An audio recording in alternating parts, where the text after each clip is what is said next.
नमस्कार. मराठी मायबोली कथा या आपल्या यूट्यूब चॅनलवर तुमचं खूप खूप स्वागत आहे. विवाह भाग 2. अबोलीचे आज लग्न असते, पण तिच्यात जीव नसल्यासारखे तिचे फक्त शरीर लग्नाचे विधी करत असते. मेहंदी काढली जाते. निशा उत्सुकपणे हसत मेहंदी काढणारीला मेहंदीने उदय नाव लिहायला लावते. अबोली काहीही रिॲक्ट न करता निमूटपणे सगळे ऐकते. नवऱ्या मुलाकडून त्याची उष्टी हळद येते. ती विधिवत अबोलीला लावली जाते. दुसऱ्या दिवशी सकाळी 9 वाजताच लग्न असते. नवरदेवाकडून एक ब्युटिशियन पाठवली जाते. तीच अबोलीला पूर्ण सजवते. ती वेल ट्रेन ब्युटिशियन असल्याने पूर्ण फिनिशिंगने ती अबोलीचा मेकअप करते. नाजूक सुंदरशी अबोली नवरीच्या वेशात खूपच सुंदर दिसते. निशा आणि मामी तर तिला बघूनच जळतात. निशा स्वतःचा पण मेकअप करून मागते, पण तिला तसे ऑर्डर नाही असे सांगून ती निघून जाते. अबोली सुंदर तर दिसते, पण त्यात कमी असते. ती मनापासून उदास असल्याने ती उदासी तिच्या चेहऱ्यावर दिसते. लग्न मंदिरात असल्याने नवरीकडील सगळे मंदिरात जातात. ते एक शंकर पार्वतीचे मंदिर होते. अबोली जाऊन देवासमोर डोकं टेकवते आणि हात जोडून मनात म्हणते, देवा, आता काय मागू तुझ्याकडे? तू माझ्या नशिबात काय लिहिले कुणास ठाऊक. बस मला इतकी ताकद दे की मी येणाऱ्या परिस्थितीशी न हारता लढू शकले पाहिजे. माझा नवरा कसा आहे नाही माहीत मला, फक्त सगळे सहन करण्याची ताकद दे. काही वेळाने नवरदेवाकडील मंडळी येतात. मंदिराच्या समोर 3 आलिशान कार थांबतात. जवळपास 10-12 लोक त्यातून उतरतात. भटजी मंत्र म्हणायला सुरुवात करतो. अबोली शांतपणे बसून भटजी जे सांगेन ते करीत असते. तिच्या शेजारी नवरा मुलगा बसला असतो, पण तिची त्याच्याकडे बघायची हिंमत होत नाही. पण न बघताही तिला जाणवते तो जवळपास 6 फूट उंचीचा व्यक्ती असावा. त्याच्या हातात महागडे वॉच असते. तिच्या मनात येते, कसा असेल दिसायला, बघू का? पण एवढे सगळे पाहुणे आणि सगळे श्रीमंत लोक समोर बसलेले असतात. ती खालची मान वर नाही करीत, पण लगेच तिला आठवते, तिच्या बाजूला बसलेला व्यक्ती हा रेपिस्ट आहे. तशी तिला पुन्हा भीती वाटू लागते. लग्न आटोपते आणि भटजी कन्यादानसाठी बोलवतात. अबोलीचे मामा येऊन कन्यादान करतात. सगळे लग्नविधी आटोपते आणि पाठवणी होते. तेव्हा मामी आणि निशा खूप प्रेम असल्यासारखे दाखवून रडतात. पण अबोली अजूनही शून्यात असल्यासारखी कुठलेच भाव तिच्या चेहऱ्यावर नसतात. ती एकदाही रडत नाही आणि तशीच कारमध्ये बसते. सगळ्या कार घराकडे निघतात. एका मोठ्या आलिशान बंगल्यात कार येते. कारमधून उतरताच अबोली तो बंगला बघते आणि अवाक होते. तिने अपेक्षा केली त्यापेक्षाही कितीतरी पटीने जास्त हे लोक श्रीमंत होते. तिच्या मनात येते, आपला कसा निभाव लागेल? इथले नोकर सुद्धा आपल्यापेक्षा जास्त हुशार आणि श्रीमंत असेल. ती ते सगळे बघून बिचकून जाते. कुंदाताई तिचा रीतसर गृहप्रवेश करतात आणि माप ओलांडून आत घेतात.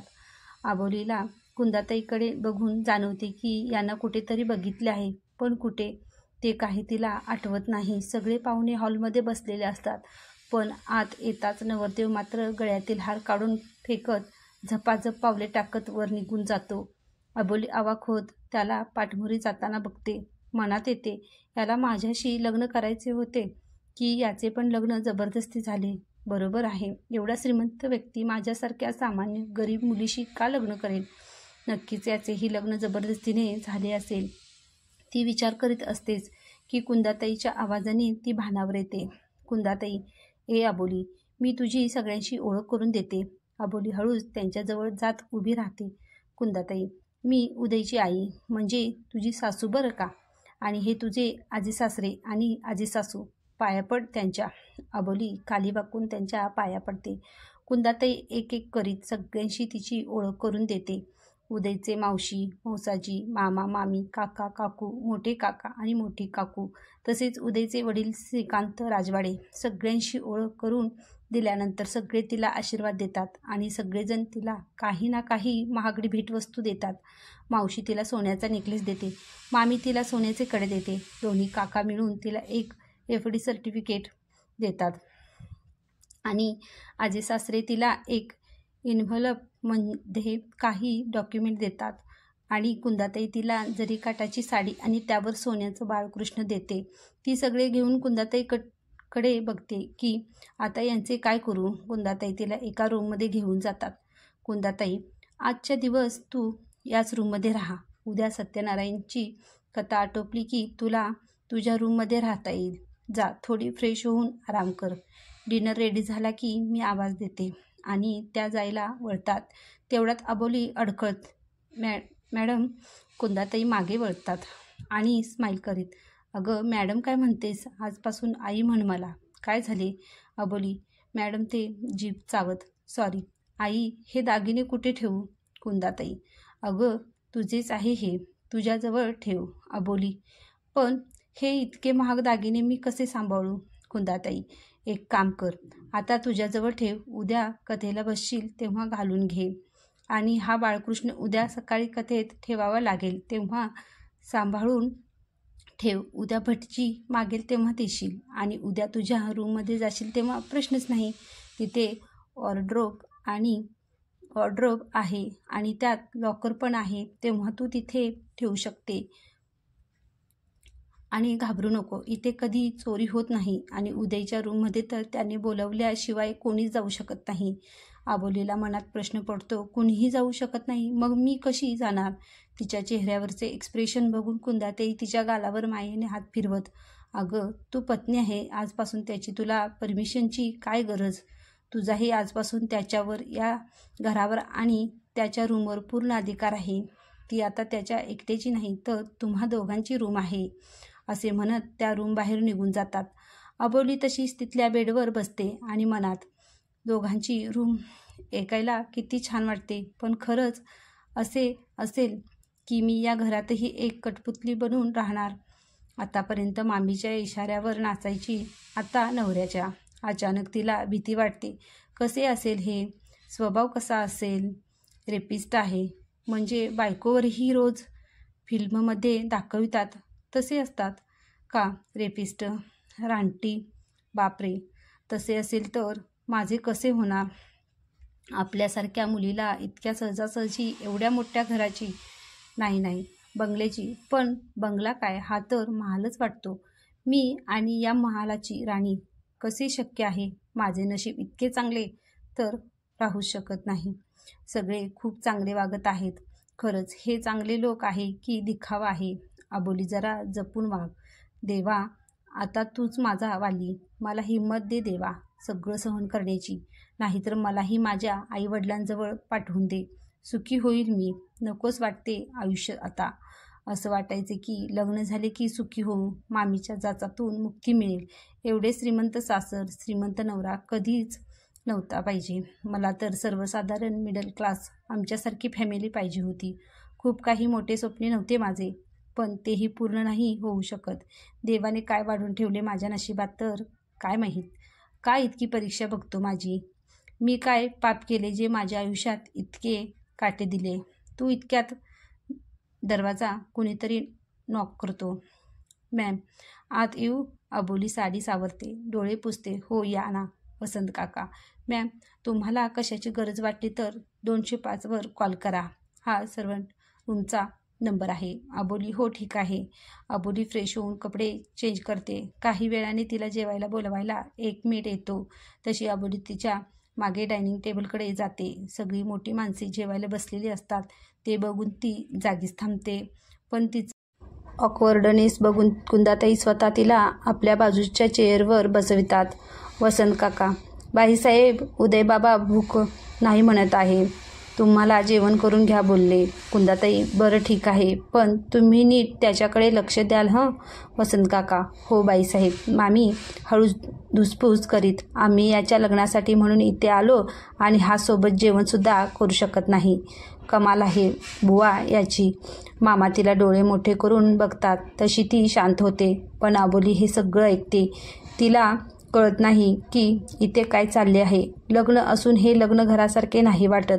त्यात यांचे आपसात वाद आहेत की सहज म्हणून बोलल्या त्या, पण काहीतरी विचित्र तर आहेच. ती सगळे विचार झटकून निमूटपणे जेवण करते. खाली बसून जेवण करायची सवय असल्यामुळे तिला डायनिंग टेबलवर जेवताना थोडं अनकम्फर्टेबल होते. त्यात एवढ्या श्रीमंत लोकांसोबत बसून जेवायचे. ती कशीबशी थोडीफार जेवते. श्रीकांत, कुंदा, चल आपल्याला निघायला हवे आता पुण्याला. तुझ्या मनासारखे तुझ्या चिरंजीवाचे लग्न लागले एकदाचे. मला असं वाटते आता आपले काम झाले. कुंदाताई आश्चर्याने, अहो असं कसं बोलता? उद्या सत्यनारायण ठेवला आहे, भटजीला सांगितले आहे. श्रीकांत रागाने, हे बघ कुंदा, तू लग्न म्हटले म्हणून आलो. आता कथा मग अजून काही? मला शक्य नाही. तुला थांबायचे तर थांब, आम्ही सगळे निघत आहो आता कुंदाताई. आहो, पण आता रात्र झाली, उद्या कथा आटोपून निघू ना श्रीकांत. मला जमणार नाही. मी लग्नाला सुद्धा तुझ्या हट्टामुळे आलो. आता 1 मिनिट पण मी थांबू शकत नाही.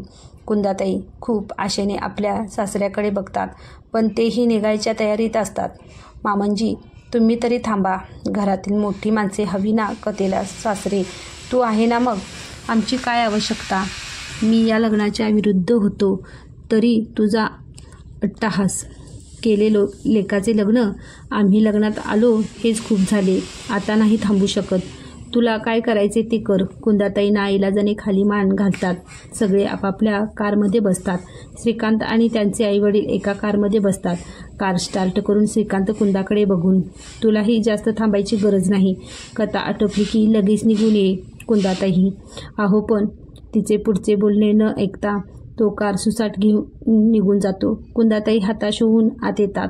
अबोली हे सगळं बघून अवाक होते. काय सुरू आहे हे? सगळे गेले. कुंदाताई अबोलीचे एक्सप्रेशन बघून सारवासारव करीत, अगं ते काय आहे ना, आपला बिझनेस पुण्यात पण आहे. सगळं असं टाकून नाही येता येत ना, म्हणून इतके अर्जंट जावे लागले. थोडा कंपनीत इश्यू चालू आहे. बरं, तू झोप, थकली असशील. उद्या लवकर उठायचे आहे तुम्हाला. मी उदयला पण सांगून येते. अबोली मान हलवत रूममध्ये जाते, पण डोक्यात असंख्य विचार चालू असतात. सकाळी अबोली लवकरच उठते. 1-2 मेड सोडल्या तर सगळे झोपूनच असतात. तिला वाटते आपण आंघोळ करून तयार होऊन राहावे, म्हणून ती वॉशरूममध्ये जाते. पण काही केल्या तिला ते नळ कसे सुरू करायचे कळत नाही. कसाबसा एक नळ चालू होतो, पण त्यातून थंडगार पाणी येते. आता गरम पाणी कुठून येणार? काय नळाची सिस्टीम आहे तेही कळत नाही. तिची खूप चिडचिड होते. चिडून ती 2-3 नळ चालू करून बघते, तर शॉवर चालू होऊन ती अर्धी ओली होते. आता तर तिची अजूनच चिडचिड होते. काय करू आता? कशी आंघोळ करू? ती बाहेर बघते तर मागच्या साईडला बाहेर पण एक वॉशरूम दिसते. तिथे 2च नळ होते, एक गरम तर दुसरे थंड. बकेट पण होती. ती तिथेच आंघोळ करते आणि कशीबशी साडी घालून रूममध्ये येत असते की तिला कुंदाताई बघतात. कुंदाताई थोड्या चिडून, अबोली तू तिथे कशाला गेली होती? अबोली घाबरून, ते आंघोळ करायला. इथे गरम पाणी नव्हते म्हणून. कुंदाताई, कशी शक्य आहे? गिझर तर चांगलाच आहे, मग गरम पाणी कसे नसेल? आणि ते सर्वंट लोकांचे वॉशरूम आहे, तिथे नाही जायचे. अबोली घाबरतच, ते म्हणजे इथे खूप सारे नळ आहे, मला सुरूच करता नाही आले म्हणून गेले तिकडे. कुंदाताई तिची अडचण समजून, बरं ठीक आहे, मी तुला समजावून सांगेन. आता तू लवकर रेडी हो, भटजी येईलच इतक्यात. अबोली पुन्हा एकदा खाली मान घालून हलवते. भटजी येऊन पूजेची पूर्ण तयारी करतात. अबोली पण तयार असते. कुंदाताई 3दा उदयला बोलवायला पाठवतात, पण तो अजून यायचा असतो. सगळी त्याची वाट बघत असतात की स्टेअरवरून उतरण्याचा आवाज येतो. तशी अबोली घाबरून खाली मान घालते. तो येऊन सरळ कथेसमोर ठेवलेल्या पाटावर येऊन बसतो. कुंदाताई अबोलीला त्याच्या बाजूच्या पाटावर बसविते. भटजीचे मंत्र चालू होतात आणि त्याचे हात विद्युत गतीने चालत राहतात. कधी आचमन पळीने बाळकृष्णावर अभिषेक, तर कधी हवनात तूप घालणे. ती मात्र पुतळ्यासारखी सगळे बघत असते. भटजी 2-3दा म्हणून चुकतो की त्याच्या हाताला स्पर्श करा, पण कसा करू, कुठे करू, ती याच विचारत असते. त्याला मात्र कशाशी काही देणेघेणे नसल्यासारखा फक्त लवकरात लवकर कथा आटोपायची असते. कशीबशी ती त्याच्या तेजीने चालणाऱ्या हाताला अगदीच हलका स्पर्श करते. कथा आटोपते तसा तो लगेच रूममध्ये निघून जातो आणि लगेच 10 मिनिटात रेडी होऊन खाली येत, आई मी ऑफिसला चाललो. कुंदाताई, अरे पण आजच्या दिवशी तर थांबायचे. तो ऐकून न ऐकल्यासारखा करतो. कुंदाताई हातावर प्रसाद देत, रात्री लवकर येशील ना? तो काहीही उत्तर न देता निघून जातो. कुंदाताई अबोलीकडे बघून कसनूस हसत, ऑफिसमध्ये कामं असतात ना, म्हणून कामाच्या बाबतीत तो खूप सिरियस आहे. अबोली काहीही बोलत नाही. कुंदाताईची चाललेली सारवासारव तिला कळते. दुपारचे जेवण आटपून कुंदाताई तिला तिच्या रूममध्ये घेऊन जाते. अबोली ती रूम बघतच राहते. मनातच एवढी मोठी बेडरूम. आत प्रवेश करताच उजव्या बाजूला मोठा क्वीन साईज बेड असतो, तर डाव्या साईडला सोफा ठेवला असतो. डाव्या साईडच्या भिंतीला टेक्स्चर वॉलपेपर असतो आणि त्यावर मोठी LED TV टांगलेली असते. बेडरूमच्या आत एक स्टडी रूम असते. तिथे रॅकमध्ये बऱ्याच नवीन जुन्या, काही इंग्लिश तर काही मराठी पुस्तकं असतात. ते बघून तर अबोली मनात खुशच होते. आणि बेडमागच्या भिंतीला लागून एक जिम असते. तिथे अनेक अत्याधुनिक वर्कआउटचे इन्स्ट्रुमेंट असते. अबोली पूर्ण रूम बघते. इथे वॉशरूम नाही का? कुंदाताई हसत. आहे ना. अबोली आश्चर्याने इकडे तिकडे बघत मनातच सगळी रूम तर बघितली, वॉशरूम तर कुठेही दिसत नाही. कुंदाताई इकडे ये. जिम रूमच्या डोअरच्या बाजूला एक स्लायडिंग असते. ती बाजूला करते तर आत एक रूम असते. कुंदाताई तिला आत घेऊन जाते. तिथे 2 वॉर्डरोब असते आणि त्यांच्यामध्ये ड्रेसिंगचा मोठा आरसा अशी ती रचना केली असते. त्याखाली काही कप्पे असतात ज्यामध्ये ब्रँडेड मेकअपचे सामान आणि काही परफ्यूम बॉटल ठेवलेल्या असतात. कुंदाताई एक वॉर्डरोब ओपन करीत, हे बघ, हे तुझे आहे. यात तू तुझे सामान लावू शकतेस. यात एक लॉकर पण आहे. मी काही साड्या आणि ड्रेस घेऊन ठेवले आहे तुझ्यासाठी. बघ तुला आवडते काय, आणि नाही आवडले तर दुसरे घेऊन ये. मी वसंतला कॉल करून तुझे सामान मागवते. तोपर्यंत तू काय, आणि नाही आवडले तर दुसरे घेऊन ये. मी वसंतला कॉल करून तुझे सामान मागवले, तोपर्यंत तू बघ. हे अबोली तिथे बघते. तिथे काही बनारसी सिल्कच्या तर काही कांजीवरम सिल्कच्या साड्या लावल्या होत्या. काही डिझायनर साड्या, तसेच हेवी वर्कचे ड्रेस. सगळे खूप महागडे होते. तिचे तर पाहूनच डोळे दिपतात. ती हळूच दुसरे वॉर्डरोब ओपन करते, पण तेवढ्यात कुंदाताई येतात. ते उदयचे आहे. अबोली लगबगीने डोअर बंद करते. कुंदाताई त्याच्या समोर थोडे पुढे जाऊन एक डोअर ओपन करते, तर ते वॉशरूम असते. अबोली ते बघून थक्क होते. एवढे मोठे बाथरूम. त्यात छोट्या स्विमिंग टँकसारखे एक बाथटब असते. बाजूला एक काचेची छोटी शॉवर रूम असते आणि बरेच नळ बघून ती पुन्हा कन्फ्यूज होते. पण कुंदाताई तिला सगळे नीट समजावून सांगते. कुठला थंड पाण्याचा तर कुठला गरम पाण्याचा, गिझर कसा ऑन करायचा. वसंत काका तिचे सामान वर आणून देतात. अबोलीचे सामान खूप थोडे असल्याने ती ते लगेच लावून खाली येते. कुंदाताई कुणाला तरी फोनवरून काहीतरी सांगतात आणि अबोली जवळ येत. अबोली, मला आता निघावे लागेल पुण्याला. तू इथे खालीच थांब. सायंकाळी एक मुलगी येईल रुबी नावाची. ती तुला छान तयार करेल आणि रूममध्ये घेऊन जाईल. तेव्हाच तू रूममध्ये जायचे. तोपर्यंत तू इथे थांब. हवं तर आराम कर. मी थांबले असते, पण उदयच्या बाबांनी आजच बोलवले आहे, त्यामुळे जावे लागेल मला. आणि मायेने तिच्या चेहऱ्यावर हात फिरवत तिच्या कपाळाचे चुंबन घेतात. अबोली, माझ्या मुलाची काळजी घेशील ना. तिला काय बोलावे कळत नाही, पण हळव्या झालेल्या त्या आईला बघून ती फक्त मान हलवते. तिचा निरोप घेऊन त्या लगेच निघून जातात. रात्रीचे 10 वाजता रुबी अबोलीला तयार करून रूममध्ये घेऊन जाते आणि सुंदर सुंदर लाल गुलाब पाकळ्यांनी सजविलेल्या बेडवर तिला बसवते. रुबी, मॅम, मी निघते. सर येईलच लवकर. अबोली सभोवती बघते. ती रूम पूर्ण रंगीबेरंगी सेटे कॅन्डलने सजवली असते. बेडवर गुलाबाच्या पाकळ्या पसरविलेल्या असतात. हार्ट शेपच्या काही पिलो तिथे नीट लावलेल्या असतात. त्या कॅन्डलच्या मंद प्रकाशात ती रूम उजळून निघाली होती. पण अबोली मात्र आतून भीतीने थरथर कापत होती की आज काय होईल तिच्यासोबत. ही रात्र कशी जाईल. एक वेळ मनात अशीही येते की पळून जावे इथून कुठेतरी दूर. पण कुठे जाणार, कोण आहे आपलं. असं रात्रीचे 10:30 होतात. तसं तिला वाटते आता येईल. त्या शांत वातावरणात थोडा जरी काही आवाज झाला की तिच्या पोटात भीतीने गोळा येईल. AC रूममध्येही तिचा घामाने चेहरा ओला होत होता. थोडी जरी चाहूल लागली की वाटे आले की काय, आणि कुणी नाही आले की तिला हायसे वाटे. आता रात्रीचे 11:30 वाजले तरी आले नाही. काय करू, येणार की नाही येणार. झोपू का मी, की वाट बघू अजून. ती गोंधळात पडते. एकतर इकडे डोळे जड व्हायला आले. झोपायचे की असंच बसून राहायचे की इतक्यात पायऱ्यावरून कुणीतरी झपाझप पावले टाकीत वर येत आहे असा आवाज येतो आणि तिची खात्री होती की ते आले. असाच आवाज होतो जेव्हा ते पायऱ्यावरून येतात किंवा जातात. आता तिची भीतीने दडदड अजूनच वाढते की इतक्यात दरवाजा ओपन होतो. विवाह भाग 2 कसा वाटला तुम्हाला हे मला कमेंटमध्ये नक्कीच सांगा आणि माझ्या चॅनलवर नवीन असाल तर लाईक करा, शेअर करा, सबस्क्राईब नक्कीच करा. धन्यवाद.